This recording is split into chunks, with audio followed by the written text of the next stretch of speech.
আসসালামু আলাইকুম। আমি কল্পনা বৃষ্টি। মম কল্পনা কিচেনে আপনাদের স্বাগত। আশা করি আল্লাহর অশেষ মেহেরবানিতে আপনারা সবাই অনেক ভালো আছেন। আলহামদুলিল্লাহ, আমিও আপনাদের দোয়া এবং আল্লাহর অশেষ কৃপায় অনেক ভালো আছি। দেশ থেকে এবং দেশের বাইরে থেকে যারাই আমার ভিডিওটি দেখছেন সবাইকে আন্তরিক শুভেচ্ছা এবং ভালোবাসা, এবং আমার চ্যানেলের পাশে থাকার জন্য অনেক ধন্যবাদ।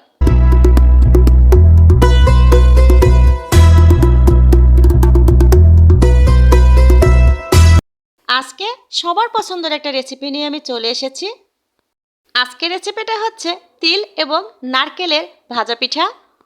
তিল এবং নারকেলের পিঠা বানাতে আমি সম্পূর্ণ উপকরণ নিয়ে কিচেনে চলে এসেছি। এসে আমি এই যে 1 কাপ পরিমাণ মতো নারকেল কুড়ো আমি দিয়ে দিয়েছি। এবার দিয়ে দিয়েছি আধা কাপ মতো এই যে খেজুরের গুড়। এখানে কুসুরের গুড় বা চিনি ব্যবহারও করতে পারবেন, যার যেটা ইচ্ছা। এরপর আমি দিয়ে দিয়েছি একটা তেজপাতা, একটা দারচিনি এবং একটা মতো আমি দিয়ে দিয়েছি এলাচের ফল। মশলাগুলো দেওয়ার পরে সামান্য পরিমাণ লবণ দিয়ে নিয়েছি স্বাদ মতো। এই যে দেখুন, আমি কিন্তু নারকেলটাকে সুন্দরভাবে গুড়ের সঙ্গে মিশিয়ে দিয়েছি। এ পর্যায়ে এসে আমি তিল আগে থেকে ভেজে রেখেছি, সেই তিলটা আমি নারকেলের ভেতর দিয়ে দিলাম। এই যে গুড়টা যখন সম্পূর্ণ গলে যাবে তখনই কিন্তু তিলটা দিতে হবে, তা না হলে কিন্তু শক্ত হয়ে যাবে। এই যে দেখুন, তিলটা দেওয়ার পরে ভালোভাবে নাড়াচাড়া করে আমি আরও 5 মিনিট মতো এই যে নারকেলটাকে ভেজে নেব। এই যে দেখুন, এটা হচ্ছে পিঠার ভেতরের পুর। এবার আমি একে একে বাদামগুলো অ্যাড করব। প্রথমে দিয়ে দিয়েছি আমি পেস্তা বাদাম, এরপরে দিয়ে দিলাম আমি কাঠবাদাম। এই যে দেখুন, দেওয়ার পরে সুন্দরভাবে এই যে নেড়ে চেড়ে সম্পূর্ণ বাদামগুলো এই নারকেলের সঙ্গে মিশিয়ে নিতে হবে। নারকেল এবং তিলটা ভালোভাবে নাড়াচাড়া করে সুন্দর করে এই যে গুড়ের পানিটা মিশিয়ে নিতে হবে নিয়ে। এই যে দেখুন, অলরেডি আমার নারকেলটা ভাজা হয়ে গিয়েছে। দেখুন কত সুন্দর একটা কালার এসেছে, আর ঘ্রাণটা তো অসাধারণ এসেছে। নারকেল তেলের ভাজা পিঠা বানাতে মেন ভূমিকায় কিন্তু এই যে আটা লাগবে। এখানে আমি 200 গ্রাম মতো চাউলের আটা নিয়ে নিয়েছি, আর 200 গ্রাম মতো আমি ময়দা নিয়ে নিয়েছি। নেওয়ার পরে ভালোভাবে কিন্তু কাই করে নিয়েছি। কাই করাটা আমি দেখাতে পারিনি, কেননা ভিডিওটা বড় হয়ে যাবে। আমি অন্য একটা ভিডিওতে অবশ্যই আমি কাই পারফেক্ট কাই করা অবশ্যই আমি দেখাবো। এই যে দেখুন কত সুন্দর পারফেক্ট কিন্তু কাইটা করা হয়েছে। দেখুন কোনো জায়গায় কিন্তু ফেটে যাচ্ছে না। দেখুন, পর্যায়ে এসে এই যে কাইটা আমি রুটির আকারে সুন্দরভাবে করে নিয়েছি। নিয়ে আমি পাতলা একটা রুটি বানিয়ে নেব। দেখুন কিভাবে আমি রুটিটা বানাচ্ছি। দেখুন, এটা সবাই পারে, তারপর আমি নতুনদের জন্য একটু দেখানোর চেষ্টা করছি। দেখুন, সব দিকে সমানভাবে কিন্তু একটা পাতলা কাই করে নিতে হবে। আমি দেখাচ্ছি কি পরিমাণ পাতলা হবে। ঠিক এই যে এই পরিমাণ পিঠার জন্য এই পরিমাণ পাতলা কিন্তু কাইটা হতে হবে রুটিটা। এবার আমি একটা পিঠা কাটার দিয়ে কেটে নেব। এমন একটা গোল যে কোনো জিনিস দিয়ে আপনারা কাটতে পারেন। আমি পিঠা কাটার দিয়ে সুন্দর করে আমি কিন্তু কেটে নেব। এই যে দেখুন, আমি গোল গোল করে কেটে নিচ্ছি। এই যে এই রুটিটা যেটাই হবে সেটাই আমি সুন্দর করে গোল গোল করে কেটে নেব। পিঠা অনেক রকম করে ডিজাইন করেও পিঠা বানানো যায়। যে যেমন ডিজাইন পারেন সেভাবেই কিন্তু এই যে ভাজা পিঠার সিস্টেম করে কেটে নেবেন। এই যে দেখুন, আমি গোল গোল করে কেটে নিচ্ছি। শীতের পিঠা কার না ভালো লাগে, যদি হয় খেজুরের গুড়ের পিঠা। আমাদের কুষ্টিয়ায় প্রতি ঘরে ঘরে একেবারে খাঁটি খেজুরের গুড় পাওয়া যায়।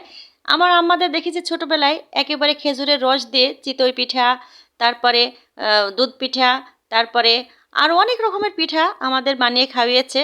সেই দিন আর কোথায় গিয়েছে, হয়তোবা সেই দিন আর ফিরে আসবে না। এখনকার সময় কোনো কিছুতেই আর খাঁটি বলতে গেলে কিছুই নেই।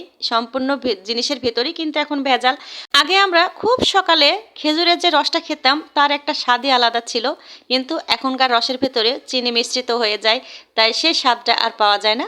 এই যে দেখুন, আমি অলরেডি এই যে কাটার দিয়ে আমি সম্পূর্ণ রুটিটাই কেটে নিয়েছি। নিয়ে এই যে এবার আমি এই পুরটা সুন্দরভাবে আমি নারকেলের পুরটা দিয়ে দেব। দেখুন, এটা সবাই জানে, তারপরেও নতুনদের জন্য একটু দেখানোর চেষ্টা করছি। এইভাবে মুখটা আমি আটকে দেব, ভালোভাবে আটকে দিতে হবে, কেননা ভাজার সময় যদি খুলে যায় তাহলে কিন্তু ভিতরে তেল ঢুকে যাবে। আর এই যে পিঠার মাথার উপরে যে যেভাবে নকশি করতে পারবেন নকশা করে দিতে পারেন, কোনো সমস্যা নেই। আজকে আমি প্লেনভাবেই করে আপনাদের দেখিয়ে দিচ্ছি। আরও অনেক পিঠা আছে, সুন্দর করে আমি নকশি করেও আমি দেখিয়ে দেব। নারিকেল এবং তিল একসঙ্গে মিশ্রিত যে আমি নারিকেলটা ভেজে নিয়েছি, কিন্তু আসলে কি বলবো, এখনও অনেক সুন্দর একটা সেন্ট বা ঘ্রাণ বের হচ্ছে। যে দেখুন আমি এখানে 1 থেকে 2টা পিঠা বানিয়ে নিয়েছি। আমি অফ ক্যামেরায় সম্পূর্ণ বানিয়ে নেব। এই যে দেখুন সম্পূর্ণ আমি পিঠা বানিয়ে চলে এসেছি কিন্তু কিচেনে। এসে একটা বড়সড় খোলামেলা আমি প্যান বসিয়ে দিয়েছি। এই যে দেখুন দিয়ে আমি পর্যাপ্ত পরিমাণ কিন্তু তেল দিয়ে নিয়েছি। এই পিঠাটা কিন্তু ভাই সবসময় আমি বলবো ডোবা তেলে ভাজলে খুব সুন্দর হয়। আমার যতটুকু পরিমাণ প্রতিদিনের মতো আজকেও বলছি ঠিক আমি ওইটুকুন পরিমাণ দিতে পেরেছি তেল। এটা কিন্তু ডোবা তেলে ভাজলে আরও অনেক সুন্দর কিন্তু খেতে হবে। এই যে দেখুন এভাবে দেওয়ার পরে খুব আস্তে আস্তে নাড়াচাড়া করতে হবে যেন ভেঙে না যায়। ভেঙে গেলে কিন্তু ভিতরে তেল ঢুকে যাবে, সে তেলটা ঢুকলে কিন্তু আর এই পিঠাটা ভালো লাগে না খেতে। আর চুলার আঁচটা কিন্তু মিডিয়াম হাই হয়ে থাকবে, একই সমানভাবে কিন্তু চুলার আঁচটা থাকবে, কমানো বাড়ানো যাবে না, তাহলে পিঠাটা কিন্তু একদিকে ভালো একদিকে খারাপ হবে। এই যে দেখুন আস্তে আস্তে কিন্তু পিঠার কালার হয়ে এসেছে, দেখুন কত সুন্দর একটা বাদামি কালার অলরেডি হয়েই এসেছে পিঠার কালার। আর কিন্তু এই পিঠাটা অনেক মচমচে হয়। বেশিরভাগ সময় দেখবেন যে 3 থেকে 4 ঘন্টা এই পিঠাটা মচমচ করবে থাকবে। এই যে দেখুন কত সুন্দর আস্তে আস্তে কালার হয়ে গেছে। আমি বেশি কালার নেব না, আমি এই কালার থেকে নামিয়ে নেব।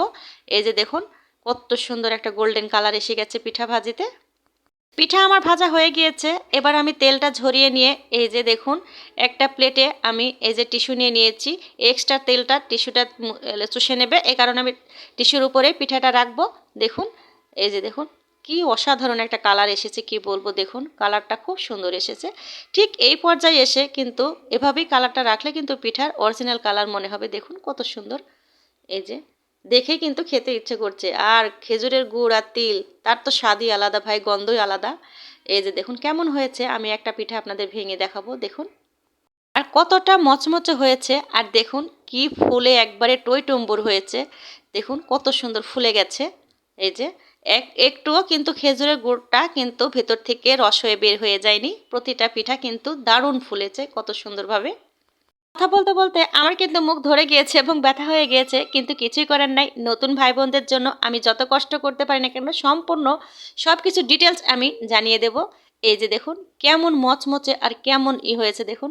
এই যে দেখুন এখানে দেখলেই বুঝতে পারবেন কি পরিমাণ মচমচে হয়েছে। আর ভিতরের কিন্তু খেজুরের রসটা কিন্তু একটু বের হয়নি, বের হলে কিন্তু পিঠার গায়ের ওপরে কালারটা কিন্তু ভালো লাগতো না। আর মেন পিঠাটা সুন্দর হওয়ার কারণ হচ্ছে এখানে চাউলের গুঁড়িটা কায় হওয়ার মধ্যে কিন্তু পিঠাটা সুন্দর হবে। দেখুন কায়টা খুব সুন্দর হয়েছে দেখে পিঠাটা কিন্তু সুন্দর হয়েছে।